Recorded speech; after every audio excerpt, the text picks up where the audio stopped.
नमस्कार दोस्तों, मैं हूं आपका पंकज और एक बेहद जरूरी मुद्दे पर आज आपसे बात करने आए हैं। आपको याद तो होगा ही कि कुछ समय पहले इस देश में एक जबरदस्त मुद्दा उठा था। इस तस्वीर को देखिए, राफेल। राफेल यानी एक ऐसा लड़ाकू विमान जिसे फ्रांस से खरीदा जाना था, लेकिन आरोप ये लगा कि इसमें भारी भ्रष्टाचार हुआ था। वैसे ये जो डील थी वो मनमोहन सरकार ने की थी 2007 में, लेकिन जब मोदी जी आए 2014 में, तो 2015 में डील में बहुत जबरदस्त परिवर्तन हुए। पहले 126 विमान खरीदे जाने थे, जो कि कम करके सिर्फ 36 कर दिए गए, और दाम भी लगभग दोगुने से भी ज्यादा। इसको लेकर बहुत विवाद हुआ, लेकिन भारत की किसी एजेंसी ने इस पर कोई जांच नहीं की। जेपीसी की मांग की विपक्ष ने, उसकी भी मांग नहीं मानी गई, सरकार ने ठुकरा दिया। और सुप्रीम कोर्ट में भी जो याचिका और पुनर्विचार याचिका दायर की गई, उसको भी खारिज कर दिया गया। तो एक तरह से पूरा मसला टाए टाए फिस मान लिया गया। लेकिन एक किताब हाल में आई है जो 5 दिसंबर को, पिछले 5 दिसंबर को कॉन्स्टिट्यूशन क्लब में जिसका विमोचन हुआ, और इस किताब का नाम है फ्लाइंग लाइस, यानी उड़ते झूठ। और इसको लिखा है प्रख्यात पत्रकार प्रंजय गुहा ठाकुरता ने और रवि नायर साहब ने। आज बेहद खुशी की बात है कि दोनों महानुभाव आज हमारे साथ हैं, दोनों लेखक साथ हैं। इनका बहुत बहुत स्वागत। और शुरू करते हैं प्रंजय सर आपसे। आप जब देख रहे हैं कि इस देश में कहीं पर भी कोई ये सुनने को तैयार नहीं है, कोई एजेंसी, कोई कोर्ट, कि राफेल में घोटाला हुआ, भ्रष्टाचार हुआ, लेकिन आप जो किताब लाए हैं उस किताब से ऐसा प्रतीत होता है कि कोई बहुत बड़ा कवर अप हुआ है। आपको ऐसा क्यों लगता है, और क्यों आप ये, आपका दिल या आपका कलम या आपके अंदर का पत्रकार ये मानने को तैयार नहीं है कि एक साफ सुथरी डील थी? धन्यवाद डॉक्टर पंकज श्रीवास्तव, आप हमें बुलाया आपके कार्यक्रम में। आपका जो सवाल है कि लगभग 5 साल रवि नायर और मैं क्यों इस विषय के ऊपर कोशिश किया, जितना सूचना है सार्वजनिक एक डोमेन में, पब्लिक डोमेन में, हम क्यों ये सब किया? क्योंकि हम समझते हैं कि भारतवर्ष में इतना बड़ा घोटाला हमारे जो सेना है, हमारा जो वायु सेना है, उनका खरीदने में कभी नहीं। 80 का दशक में बोफोर्स का घोटाला हुई थी, मगर ये जो घोटाला हुई है, ये इसका एक अभिनवता है। एक तो है इतना बड़ा घोटाला, बोफोर्स का जो मामला था 64 करोड़ का, ये लगभग ये पूरा जो 36 लड़ाकू विमान हम लोग फ्रांस से डसॉल्ट एविएशन ने बनाया, राफेल का जो लड़ाकू विमान हमने जो इनका आयात किया, इसका कीमत है लगभग 60,000 करोड़। तो ये पैसा है, आपका पैसा, मेरा पैसा, रवि जी का पैसा, ये है पब्लिक मनी, जो कर देते हैं टैक्स पेयर, उनका पैसा। मगर सरकार किस तरह से खरीदा, किस तरह से इसका नियम, किस अधिनियम, जिस तरह से ये पूरा जो आयात का जो डील था, हम समझते हैं सरकार बहुत कुछ बताने नहीं चाह रही। और हमारे माननीय प्रधानमंत्री नरेंद्र मोदी जी, उन्होंने फ्रांस जाके एक घोषणा किया, और उसके बाद सब कुछ, सब लोग आश्चर्य हो गए। उनका उस समय उनका रक्षा मंत्री जो मनोहर पारिकर जी, उसके कुछ दिन पहले उनको मालूम पड़ा, और जो हमारे विदेश मंत्रालय का सचिव है उनको भी मालूम था, किसी को मालूम नहीं था। तो मोदी जी जाके घोषणा कर दिया। आपका साल भर एक बातचीत चल रहे थे डसॉल्ट एविएशन और हमारे जो एक सरकारी पब्लिक सेक्टर कंपनी है HAL, हिंदुस्तान एरोनॉटिक्स लिमिटेड, 26 लड़ाकू विमान आपको खरीदना था उनसे, और आपने 36 खरीद लिया। उस समय भी 18 खरीदना था, एकदम जो कहते हैं फ्लाई अवे कंडीशन, कि जब वहां से आएगा यहां पहुंच जाएगा। तो इसमें बहुत ये यूपीए का मनमोहन सिंह का सरकार के जमाने से ये ठेका के बातचीत चल रहे थे, और डसॉल्ट एविएशन का उस समय का सीईओ एरिक ट्रैपियर ने कहा ये ठेका, ये सब बातचीत 95% पूरा हो गया। तो अचानक एक पुराना ठेका आपने एकदम रद्द कर दिया, कैंसिल कर दिया, और एक अपने आप जाके किसी को ना बोल के, कैबिनेट को नहीं बता के आपने घोषणा कर दिया हम जी 36। सर यहाँ पर मैं रवि जी के पास जाता हूँ।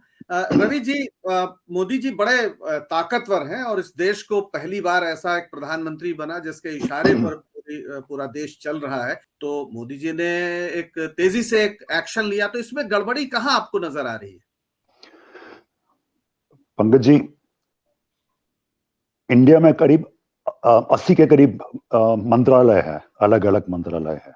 हर एक मंत्रालय का अपना एक पोर्टफोलियो है, एक काम है। डिफेंस मिनिस्ट्री का काम है डिफेंस के बारे में सोचना और करना, इसलिए डिफेंस मिनिस्ट्री है, डिफेंस मिनिस्टर है, minister of state for defence है, इतना सारा ब्यूरोक्रेट्स एंड ऑफिसर्स है। उनसे कुछ कंसल्ट नहीं किया गया है। इफ प्रधानमंत्री जी को खुद ऐसे डिसीजंस लेना है तो हमें इतना सारा मिनिस्ट्रीज नहीं चाहिए। एक ऑटोक्रेसी चलाए, सारा एवरी डिसीजन, सारा डिसीजन प्राइम मिनिस्टर खुद ले सकता है। ऐसा नहीं होता ना। दूसरा, इस पर्टिकुलर डिसीजन से, निर्णय से, हमारा जो डिफेंस प्रिपेयर्डनेस है वो कमजोर हो गया है, ताकतवर नहीं हुआ है।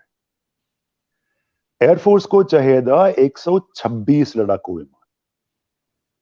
ये निर्णय 126 का निर्णय लिया गया था 2000 में, साल 2000 में। 2015 में उसको रद्द करके 36 विमान लेने का निर्णय करता है प्राइम मिनिस्टर नरेंद्र मोदी। वो डिसीजन अकेले लेते हैं। सो बाकी 90 कम हो गया ना। एयरफोर्स का ताकत कम कर दिया गया, एयरफोर्स का जो एफिशिएंसी है वो कम कर दिया गया, द फाइटिंग एफिशिएंसी। एयरफोर्स का जो एक अप्रूव्ड स्ट्रेंथ है उसमें 42 फाइटर स्क्वाड्रन्स चाहिए होता है,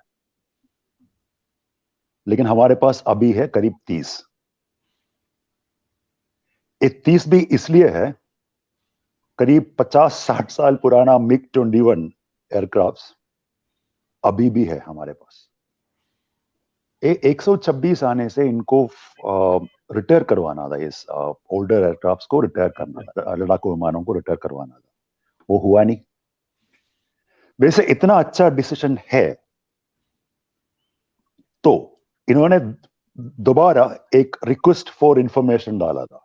सेम प्रोसेस जो 2007 में शुरू हुआ था, इसे एक प्रोसेस इन्होंने 2017 में शुरू किया, उसको कैंसिल करके 2018 में दोबारा 114 लड़ाकू विमानों का के लिए आरएफआई डाला था। 2007 में जो 6 पार्टिसिपेंट्स थे, 6 कंपनियां पार्टिसिपेट किया था उस टाइम का जो टेंडर में, वही लोगों को भेजा गया।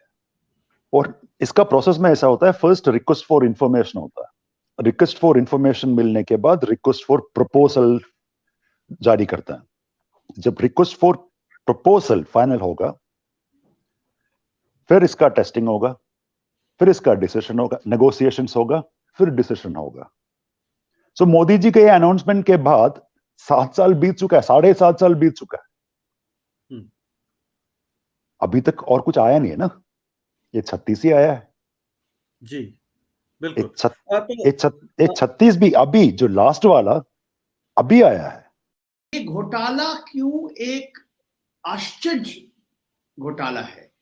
ये जो 60,000 करोड़ का जो ठेका है, इसमें आधा यानी कि 30,000 करोड़ ये है ऑफसेट पार्ट। इसका मतलब ये है कि ये 30,000 करोड़ निवेश होगा भारतवर्ष में, भारतीय कंपनी में, जो भविष्य में ये तकनीक हम इस्तेमाल कर सकते हैं अगर मैं ऐसे लड़ाकू विमान बनाने के लिए।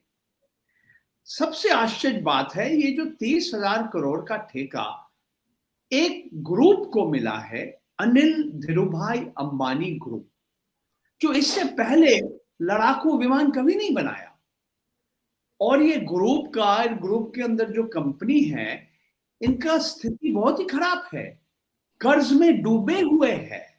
परंजय, बीच में एक मिनट, लड़ाकू विमान छोड़ो, इनका डिफेंस में कोई एक्सपीरियंस नहीं है। इनका जो डिफेंस कंपनी जो शुरू हुआ था, इन्होंने डिफेंस बिजनेस में एंटर किया था प्रधानमंत्री का जो अनाउंसमेंट हुआ था पेरिस से, उससे 15 दिन पहले, उससे 15 दिन भी नहीं, उससे 15 दिन भी नहीं, 13-14 दिन पहले, अप्रैल 10 तारीख 2015। ये तो मोदी जी का प्रताप है कि जिसने डिफेंस के लिए स्क्रू भी नहीं बनाया, सुई भी नहीं बनाई, वो जहाज बनाने लगता है 15 दिन में। तो प्रधानमंत्री जी का इसमें बहुत बड़ा योगदान है, उनके पास तमाम ऐसी जादू की छड़ियां हैं। जी सर, आप अपनी बात पूरी करिए प्लीज। नहीं, वो अनिल अंबानी जी का जो वकील है, लंदन का एक अदालत में कहा कि भैया हमारे कंपनी कर्ज में डूबे हुए हैं, वी आर बैंकरप्ट। यानी कि आपको ये एक मामला था, कोई चीन कंपनी के साथ उनका एक अदालत में एक मुकदमा चल रहे थे, उसी केस में बताया। एक चीज और मैं कहना चाहता हूं, इन्होंने कर्ज लिया था एक चाइनीज कंपनी से, वो वापस पे नहीं कर पाया, तो उसका केस हुआ था इंटरनेशनल फोरम में, लंदन में कोई कोर्ट में, और इनका वकील ने उधर बताया था कि ये तो बैंकरप्ट हो चुका है, इनके पास पैसा है नहीं। यानी देश में गरीबी चाहे बढ़ रही हो, पर एक आदमी की गरीबी तो मोदी जी ने दूर करने की पूरी कोशिश की और वो काफी कामयाब हो गए। लेकिन इससे मैं एक चीज और कहना चाहता हूं जो सबको आश्चर्य कर दिया जी, कि ये जो मामला हमारे सबसे उच्च न्यायालय सुप्रीम कोर्ट में बातचीत हो रहे थे, वहां के खंडपीठ, उस समय chief justice of India Ranjan Gogoi ji थे। जी, उनके पास सरकार एक लिफाफा में, सील्ड लिफाफा में एक कागज दिया, और इस कागज में बाद में हमें पता चला कि जो भी लिखा हुआ है एकदम बिल्कुल झूठ है। लिखा कि ये ठेका का इसका controller and auditor general of India CAG CAG ने इसका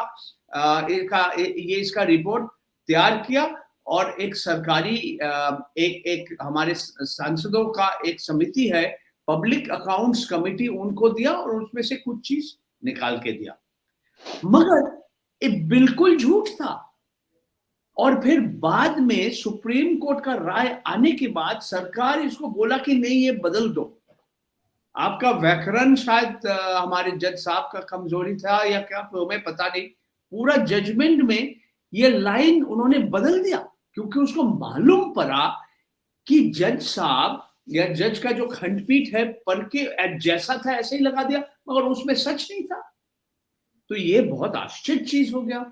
और आखिरी जो चीज है जो बहुत ही लोगों को आश्चर्य कर दिया, हमारे देश का जो महालेखक है, ऑडिटर जनरल है, कंट्रोलर एंड ऑडिटर जनरल है, वो संवैधानिक एक संस्था है, उन्होंने बोला ये जो लड़ाकू विमान में सरकार ने कितना पैसा दिया, खर्चा किया, पब्लिक का पैसा खर्चा किया, ये हम नहीं बताएंगे।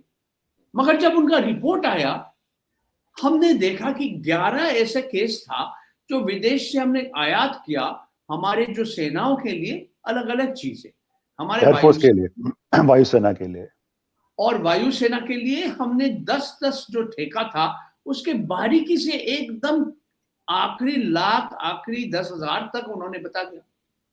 तो एक स्कूल का भी, एक हाई स्कूल का छात्र भी, उसको सीधा एरिथमेटिक है, आप 10 को इकट्ठा कीजिए, फिर टोटल अमाउंट से आप इसको निकाल दीजिए, ये सब सीएजी का रिपोर्ट है, आपको मालूम पड़ जाएगा। ये 36 लड़ाकू विमान का जो ठेका है, ये लगभग 60,000 करोड़ का है। तो ये आप सब पब्लिक से इतने सारे सूचना आप क्यों छुपा रहे हैं? और यहाँ पर ये भी सवाल उठता है कि ये वही सीएजी है जिसने 1,76,000 करोड़ का एक फिगर दिया था घोटाले को लेकर जो और उसके बाद किस तरह से देश में राजनीति हुई, किस तरह से उसको मुद्दा बनाया गया, वो सीएजी नहीं है, वो तो आजकल रिलायंस का डायरेक्टर, रिलायंस इंडस्ट्रीज लिमिटेड में डायरेक्टर बन के बैठा हुआ है। रिलायंस इंडस्ट्रीज में हाँ, ये डायरेक्टर दूसरा है। बिल्कुल, नया कैरेक्टर है। इस देश की सारी संस्थाओं को लेकर एक नई बातें हमें नजर आती हैं। मसलन सुप्रीम कोर्ट का जज रिटायर होता है और राज्यसभा पहुंच जाता है, कभी कोई गवर्नर बन जाता है। पंकज जी, जिस सीएजी ने निर्णय दिया था, इसका रिपोर्ट लिखा था, वो परंजोए का बैचमेट था। राजीव महर्षि जी और मैं, हम दिल्ली विश्वविद्यालय में सेंट स्टीफेंस कॉलेज में हमारा एक ही बैच का है। हमारा 72 साल में हमने ज्वाइन किया और 75 साल में ग्रेजुएशन हुआ। मैं 1972 में, 72 साल में नहीं, 1972 में ज्वाइन किया, 1975 में, 1975, 75 साल में जब आपातकालीन समय शुरू हुआ, we had finished our graduation. Rajiv Maharshi ji इतिहास पढ़ा और मैं अर्थशास्त्र पढ़ा। यही फर्क है हम दोनों के बीच। अच्छा, तो रवि जी, लेकिन फिर भी अगर एक कॉमन आदमी ये सोचता है कि भाई सुप्रीम कोर्ट भी खारिज कर दे रहा है, सीएजी भी कुछ नहीं बोल रहा है और सब लोग, मीडिया भी चुप है, तो और मनी ट्रेल जैसी कोई बात नहीं आई है आज तक, जहां तक मेरी जानकारी, और आपकी भी किताब में ये बात है कि उसको अभी तक नहीं प्रमाणित किया जा सका है, लेकिन फिर भी आपको भ्रष्टाचार लगता है, तो भ्रष्टाचार इस पूरे मसले पर कैसे आप लोगों को समझाएंगे? आपके क्वेश्चंस का दो पार्ट है। आपने जो सवाल पूछा था उसमें दो पार्ट है। फर्स्ट पार्ट है दैट जो आम आदमी को लगता है सीएजी ने, सुप्रीम कोर्ट ने खारिज कर दिया, सो ये साफ है। आप एक बात बताइए, जो अयोध्या का वर्डिक्ट आया था, राम जन्मभूमि अयोध्या का वर्डिक्ट आया था, उसने सुप्रीम कोर्ट ने बोला था जो मस्जिद को तोड़ा गया था, that was a criminal act, बोला था ना, it's a criminal act. Verdict में बोला था इट्स अ क्रिमिनल एक्ट। उसके बाद जिन्होंने क्रिमिनल एक्टिविटी किया था उनके फेवर में जजमेंट गया। मैं सही बोल रहा हूं या गलत बोल रहा हूं? बिल्कुल सही बोल रहे हैं। एक दूसरा, आजकल जब भी जो आप देखेंगे पिछले 6-7 साल से बहुत सारे जो लॉ एक्सपर्ट्स है, लॉयर्स है, एमिनेंट लॉयर्स है, फॉर्मर जजेस है सुप्रीम कोर्ट के और हाई कोर्ट वगैरह के, ऐसे एक्सपर्ट्स बोलते रहते हैं दैट जब भी आजकल कोई भी केस ऐसे मुकदमे ऐसे आता है जो एग्जीक्यूटिव के अगेंस्ट है और एग्जीक्यूटिव को क्वेश्चन करता है, इधर उसमें वो टॉपिक टच ही नहीं होता, नहीं तो उसका जो ऑर्डर होता है वो एग्जीक्यूटिव के फेवर में होता है। डिमोनेटाइजेशन का केस 2017 शुरू में फाइल किया गया था, petitions, a batch of petitions. सुनवाई अभी हुआ है। आर्टिकल 370 जो अब्रोगेशन ऑफ आर्टिकल 370 2019 अगस्त में हुआ था, उसी टाइम बहुत सारे पिटीशंस फाइल हुआ था। कोई केस टच हुआ है? वो सब छोड़ो, जो लॉ में जो बताता है habeas corpus, that's one of the very important, it's बहुत इंपॉर्टेंट मानता उसको जी। इतने सारे हेबियस कॉर्पस केसेस फाइल किया गया था। आपको पता है कितना है उसमें सुनवाई हुई है?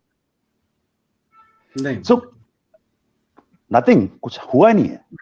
देखिए हम ऐसा नहीं है कि हमारे देश का जो सबसे उच्च न्यायालय है, Let me finish. I'm coming into it. Now, if you look at CAG, आप 2014-15 तक एनुअली CAG कितना रिपोर्ट्स करते थे वो चेक कर लीजिए, और 2016-17 से लेके अभी तक आप देख लीजिए कैसे CAG reports on government spending कम होते आ रहा है। There were news articles, many newspapers published it. It's in public domain. So why it is happening? So जब जो गवर्नमेंट कुछ बताना नहीं चाहते, कुछ इंफॉर्मेशन दबाना चाहता है, क्यों चाहता है? At the end तो of the day, government is spending public money. पैसा आपका है, मेरा है. जो रोड साइड में एक मोची बैठता है, वो भी टैक्स पे करता है, राइट? यस यस, पैसा हमारा है. सो हम पूछते नहीं. अब मीडिया की बात किया था, वो भूल जाओ. जो रवीश कुमार ने सही बोला था, गोदी मीडिया, वो नाम तो वैसे ही सही है. आप टीवी देख लो, न्यूज देख लो. मैंने तो मेरा कनेक्शन ही बंद कर दिया. मैं एक चीज रवि, मैं आ रहा हूं सर आपका. गोदी मीडिया की बात, मेरा ख्याल है गोदी थोड़ा छोटा शब्द है. गोदी लगता है जैसे बच्चा है उसको रखें. ये तो युद्ध की घोषणा है, ये तो उनके वॉरियर्स है. खैर आप सर जो जोड़ रहे प्लीज आप हाँ जी, आप आपका सवाल में एक और सेकंड पार्ट भी था. जी प्लीज आपका प्लीज. जी. So still why it is a scam if it और मनी ट्रेल. मनी ट्रेल की बात करेंगे तो हमने बुक में डिटेल में बताया है दैट अगस्ता वेस्टलैंड केस में एक इन्वेस्टिगेशन चल रहा था, जो it's called chopper gate. UPA के टाइम में जो हेलीकॉप्टर्स, वीवीएपी हेलीकॉप्टर्स परचेज करने के लिए टेंडर जारी किया था, उसमें घोटाला हुआ बोल के रद्द कर दिया गया और कंपनी को बैन भी कर दिया गया यूपीए के टाइम में ही. तब से इन्वेस्टिगेशन चल रहा है. उसमें एक शख्स को अरेस्ट किया गया था, उनका नाम है सुशेन मोहन गुप्ता जी. एक फ्रेंच न्यूज ऑर्गेनाइजेशन है, एक न्यूज पोर्टल है मीडिया पार्ट. इन्होंने हमारा जो एनफोर्समेंट डायरेक्टरेट है, उनका डॉक्यूमेंट्स एक्सेस किया था. उन्होंने लिखा है, सीरीज ऑफ आर्टिकल्स लिखे थे उन्होंने उसमें क्लियरली बताया था that government has all the evidence. सरकार के पास, मोदी सरकार के पास सारा एविडेंस है उनके अगेंस्ट, सुशेन मोहन गुप्ता के अगेंस्ट. 10 ने कैसे कैसे मनी पे किया, उसमें एक पार्ट ने उन्होंने बताया भी है दैट करीब 7.6 मिलियन यूरोस के करीब इन्होंने ट्रांसफर किया था. And another 1 million euro has been transfer किया था कोई प्लेन का रेप्लिका बनाने के लिए. इट्स एक्चुअली मनी ट्रेल है. It's not that money trail है नहीं, लेकिन इन्वेस्टिगेशन होना चाहिए. मैं और Paranjoy we are journalists, right? हम हमारा लिमिटेशंस है. बिल्कुल. और पहले यही होता था कि जब पत्रकार सवाल उठाते थे, सरकारें जांच कराती थी, एजेंसीज जांच करती थी. सर आप इसमें जोड़ना चाह रहे हैं? मैं रवि जो कहा कि अभी संसद में सूचना आया कि ये सुशेन मोहन गुप्ता जी का जो कंपनी है, इसका नाम है डेफ्सिस. ये रक्षा मंत्रालय ने ब्लैक लिस्ट कर दिया कि तुम्हारे साथ हमारा कोई कारोबार नहीं चलेगा. क्यों किया? मगर ये तो अगस्ता वेस्टलैंड में इसका नाम आया था, उसको गिरफ्तार भी किया गया था. अब इनका हाथ भी है पूरा ब्लैक लिस्ट. दादा स्मॉल करेक्शन, पूरा ब्लैक लिस्ट नहीं हुआ. 1 साल के लिए सस्पेंड किया गया. अभी depend on further investigation the government will decide. तो मैं चाहता हूं कि सरकार के पास सब कुछ है, सारी सूचना है. जैसे रवि अभी कहा, ईडी के पास सारे कागजे हैं, मगर आप अगर दिखाने नहीं चाहेंगे, आप इसके ऊपर करने नहीं चाहेंगे जांच, तो ऐसे ही रह जाएगा, आगे नहीं बढ़ेगा आपका जो इन्वेस्टिगेशन. एक चीज और, हमारा किताब में हमने बारीकी से देखा कि क्यों भूतपूर्व सीबीआई के निर्देशक, सेंट्रल ब्यूरो ऑफ इन्वेस्टिगेशन का निर्देशक आलोक वर्मा को क्यों मध्य रात में उसको पद से हटाया गया है. इसके साथ राफेल घोटाला का कोई संपर्क है कि नहीं, ये सवाल भी हमने उठाया. और आपने पहले जैसे कहा, आप सीएजी बोलिए, आप मीडिया बोलिए, आप सबसे ऊंचे न्यायालय बोलिए, हम लोग को लग रहा है कि ये सारे जो संस्था है जिसका काम है लोकतंत्र, भारतवर्ष का लोकतंत्र को शक्ति देने के लिए, सचमुच वो काम कर रहे हैं कि नहीं. हमारा माननीय प्रधानमंत्री मोदी जी कहा कि we are the mother of democracy. सारे विश्व का लोकतंत्र जितने देश है उसके मां हैं हम. तो सचमुच जो लोकतंत्र में जो संस्थाएं होता है, उसमें मीडिया भी है, न्यायालय भी है, जैसे auditor, controller and auditor general भी है, सबके अपना काम कर रहे हैं. सचमुच कम अपना काम कर रहे हैं जो काम उसका करना चाहिए. या सिर्फ सरकार का गुणगान कर रहे हैं? ये सवाल भी आप हमारा किताब में पढ़ेंगे तो ये सवाल भी हमने उठाया। और एक और चीज, इधर एक और चीज पंकज जी, एक और चीज ऐड करना चाहूंगा इसी में एक और चीज ऐड करना चाहूंगा। इससे पहले जितने भी सरकार आए थे, जब भी कोई भी घोटाले का ऐसा आवाज उठाया था और ऑपोजिशन ने पॉइंट आउट किया था, सारे में नहीं होंगे लेकिन बहुत सारे इसमें इन्वेस्टिगेशंस गवर्नमेंट ने ऑर्डर किया है। आप 2G देख लीजिए, ये चॉपर गेट अभी बोला था वो देख लीजिए, कोल्ड स्कैम का देख लीजिए, ये सारा यूपी के टाइम में हुआ था। इन्वेस्टिगेशंस यूपीए गवर्नमेंट ने खुद ऑर्डर किया है। इस्तीफे भी हुए थे, इस्तीफे भी थे, बिल्कुल। ए राजा को इस्तीफा देना पड़ा, बहुत सारे हुए केसेस हुए इनसे, ठीक है जी। और NDA 1 में वाजपेयी गवर्नमेंट में जो कॉफिन गेट हुआ था, इन्वेस्टिगेशंस हुआ है, राइट। अब 2014 के बाद मोदी गवर्नमेंट आने के बाद आप सोच लीजिए, इतने एलिगेशंस हुए बहुत सारे। GSPC, Gujarat petroleum corporation limited, right, privatisation of PSUs, disinvestment of PSUs। मैं और परंजोय ने एक आर्टिकल लिखा था इसमें, जो पवन हंट्स, हमने एक सीरीज किया था पवन हंट्स कैसे घोटाला है, इसके पीछे जितने कंपनियां हैं सारे शेडी कंपनियों का कंसोर्शियम को जिनका जो फाइनेंशियल वायबिलिटी नहीं है उनको विनर डिक्लेयर किया गया था। हमने लिखा है उसमें डिटेल्स में, और परंजोय ने किया था। So, कोई भी इसमें इन्वेस्टिगेशन नहीं करते लोग, सब सही है। If you are right, why are you scaring away from an investigation? Yes, दरअसल मदर ऑफ डेमोक्रेसी के साथ एक और भी है कि कुछ ऐसी स्पीसीज होती हैं जिसमें माँ अपने बच्चे को खा जाती है। अब उसका मैं नाम नहीं लेना चाहता हूं। बहरहाल रवि जी, लेकिन एक चीज मैं आपसे जानना चाह रहा हूं जरूर कि फ्रांस में भी तो जांच का कुछ सिलसिला हुआ है। जैसे भारत में अभी बताया कि आलोक वर्मा जी को रातों रात हटा दिया गया क्योंकि प्रशांत भूषण जी या यशवंत सिन्हा और अरुण शौरी जी ने एक डेलीगेशन लेकर गए थे और जांच की बात की थी और उसी रात उन्हें हटा दिया गया। ये भारत के इतिहास में अभूतपूर्व घटना थी। वैसे ही फ्रांस में जांच की क्या परिस्थिति है? हमने सुना है वहां भी जांच रोकने की कोशिश की जा रही है। मैं बताऊं इसके बारे में पंकज जी? हमारे आप बोलिए सर, बोलिए। हाँ, जो आखिरी जो खबर आया है, लास्ट न्यूज जो आया है फ्रांस से, ये भी वो मीडिया पार्ट ने किया। ये 14 सितंबर आया था। वहां का पत्रकार है यान फिलिपिन, उन्होंने रिपोर्ट किया कि फ्रांस का विदेश मंत्रालय और रक्षा मंत्रालय उनको कागज नहीं दे रहे और बोल रहे हैं ये राष्ट्रीय सुरक्षा का बात है। फ्रांस में 2 जज है, वर्जिनी तिलमौ और पैस्कल गैस्टिमिन। उन्होंने पुलिस का जो भ्रष्टाचार के विरोध, एंटी करप्शन विंग, वो कुछ छापा लगाया।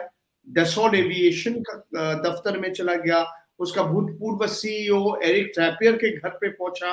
ये सब हुई थी इसी 2022 में ही हुई थी। यहां से कहां आगे बढ़ेगा ये समय बताएंगे। तो एक पिटीशन फाइल किया गया था, इसका जो पहला पिटीशन फाइल किया गया था वो 2019 में, 3 साल पहले किया गया था। फिर उसका इन्वेस्टिगेशन उस टाइम हुआ नहीं था। उसके बाद जो एजेंसी है उसका हेड चेंज हुआ था। फिर दोबारा इन्होंने जो एक NGO है शेरपा बोल के, इन्होंने दोबारा एक पिटीशन फाइल किया है। उसके ऊपर जांच शुरू हुआ पिछले फरवरी में, 2021 फरवरी में शुरू हुआ था। जुलाई में न्यूज बाहर आया था, अभी भी चल रहा है। लेकिन कहां तक ये जाएगा पता नहीं, जब कुछ आएंगे तभी पता चलेगा। ये सारी डिटेल्स जो है ना हमारे किताब में है। तो आपका दर्शक को हम निवेदन करने चाहते हैं कि जरूर आप पढ़ लीजिए हमारे किताब। ये मोटा किताब है, ये 560 पन्ने का किताब है। इसमें हम लोग बहुत कुछ लिखा तो देखा जाएगा। ये अभी अंग्रेजी में आए हैं, उम्मीद है कि हम हिंदी में भी इसका अनुवाद करेंगे, पेपर बैक एडिशन भी निकालेंगे, सब कुछ देखिए समय बताएंगे। बिल्कुल, बहुत मतलब शुभकामनाएं कि ये किताब आए और हिंदी में आए, क्योंकि लेखक थोड़ा स्वप्नदर्शी और दूरदर्शी होता है, क्योंकि सारी संस्थाएं देश की अगर हाथ खड़े कर ले रही हैं, विपक्ष लगातार मांग कर रहा है कि जेपीसी कराइए, आप जांच कराइए, उसी समय मना कर दिया गया, उसे राजनीति में भी नॉन इश्यू बना दिया गया, मीडिया में भी नॉन इश्यू है, जुडिशरी भी कुछ नहीं कर रही है, बाकी जो एग्जीक्यूटिव्स के अंदर जो या अलग संवैधानिक संस्थाएं उन्होंने भी आंख मूंदी है, लेकिन इतिहास आंख नहीं मूंदता। प्रंजय जी, आप तो आपके साथी लोगों ने इतिहास पढ़ा, लेकिन आप भी इतिहास के सबक समझते हैं, जानते हैं। आपको लगता है कि एक दिन आपका जो ये प्रयास है वो याद इस तरह से रखा जाएगा कि कुछ लोग तो थे जो फिर भी सच बोलने के लिए उतावले थे? ये उम्मीद है आपको, या धन्यवाद, देश में धन्यवाद, हालत है उससे दुखी हैं? धन्यवाद। पंकज जी, हम जर्नलिस्ट का काम क्या है? जी, हमारा बेसिक काम यही है, जो छुपाने के लिए कोशिश करता है उसका लोगों के सामने रख दिया जाए एज इट इज, राइट? हम वही कोशिश कर रहे हैं, आप भी वही कर रहे हैं, हम भी वही कर रहे हैं। हम सारे लोग वही कोशिश कर रहे हैं कि जब इतिहास में कभी ये दर्ज हो तो ये हो कि भाई लोग फिर भी बोल रहे थे, चाहे उनकी तादाद जितनी भी रही हो सकता है आज कम है, पर आमतौर पर ऐसे लोगों की तादाद हमेशा कम रहती है। ये नहीं है जर्नलिस्ट अभी वैसे आप देखेंगे तो वैसे कम नहीं है। इसका जो प्रॉब्लम है दैट ऐसे जर्नलिस्टों का जो रीच है ना, उनका जो प्लेटफॉर्म्स का रीच है वो बहुत कम है, बिल्कुल कम है, और इसीलिए जो कथित मुख्य धारा है वो वैसे ही गंदी हो चुकी है, जहां जैसे इस देश की तमाम नदियां गंदी हो चुकी, जिनसे हम उम्मीद करते थे। आखिर में लेकिन एक बात पे चर्चा जरूरी है कि सब कुछ साफ है, सब कुछ सही है, कोई दिक्कत नहीं है, पर जो एडीआर की रिपोर्ट फिर बता रही है कि भारतीय जनता पार्टी को करीब 72-73% कॉर्पोरेट चंदा अकेले मिला है, तो ये बताता है कि भ्रष्टाचार के कई स्वरूप हो सकते हैं। बिल्कुल बिल्कुल, जी, और जरूरी नहीं कि आप सीधे तुरंत कोई पैसा दे, बल्कि अब स्थिति यह है कि कॉर्पोरेट बॉन्ड्स के जरिए कोई पार्टी किस तरीके से सारे संसाधनों को अपने पास आने को एक तरह से ऐसी व्यवस्था कर देती है कि जो उसके विपक्ष है उसके पास कोई पैसा ही ना जाए। हालत यह है कि इस समय अभी कल ही रिपोर्ट आई है एडीआर की, उसमें साफ कहा गया है कि जो कॉर्पोरेट बॉन्ड्स हैं उसमें 72.17% जो पैसा है पूरा का पूरा वो सिर्फ और सिर्फ भारतीय जनता पार्टी के पास गया है, और बाकी जितने दल हैं उनके पास जो बाकी बचा है आप उसमें अंदाजा लगा लीजिए सैकड़ों दल होते हैं। बहरहाल आप लोगों का बहुत बहुत शुक्रिया, और हमें पूरी उम्मीद है कि ये जो आपने प्रयास किया है, जो ये किताब लिखा है, इस किताब की गूंज बहुत दूर तक जाएगी, लोग पढ़ेंगे ही नहीं, ये दर्ज होगा आने वाले समय में, कई सालों में भारतीय लोकतंत्र का इतिहास जब भी लिखा जाएगा, इस दौर के बारे में भी लिखा जाएगा जो जिस पर हम कतई शर्मिंदा हैं, इसमें कोई शक नहीं कि हर दरवाजे पर एक हमें ताला लग रहा है, लेकिन जैसा दुष्यंत कुमार ने कहा है कि दस्तकों का अब किवाड़ों पर असर होगा जरूर, हर हथेली खून से तर और ज्यादा बेकरार। आप सबका बहुत बहुत धन्यवाद, शुक्रिया। आगे भी पंकज जी एक और चीज बोलना चाहूंगा, मीडिया विजिल में जो 3 पार्ट में आया था बुक के रिव्यू जैसे स्मॉल पोर्शंस 3 आर्टिकल्स, तीनों पढ़ा था, अच्छा लगा। बहुत धन्यवाद। मीडिया विजिल बिना संसाधनों के चलने वाला एक प्लेटफॉर्म है, तो हम अपनी कोशिश करते हैं जहां से भी पाए कुछ करें। ये वीडियो स्पेशली मैंने एक यूट्यूब चैनल शुरू किया है डॉक्टर पंकज स्पीक्स, उसके लिए था, और हम इसको जल्द जारी करेंगे। और आपका बहुत बहुत शुक्रिया, दर्शकों आपका भी शुक्रिया। डॉक्टर पंकज स्पीक्स के साथ आप जुड़े रहेंगे ऐसी हमें उम्मीद है, क्योंकि बहुत से जरूरी सवालों पे जिन पर बात होनी चाहिए नहीं होती है, हम वो बात करना चाहते हैं। इतिहास ने हमें यही जिम्मेदारी दी है। बहुत बहुत धन्यवाद, शुक्रिया, और डॉक्टर पंकज स्पीक्स को लाइक और सब्सक्राइब जरूर करें। Thank you.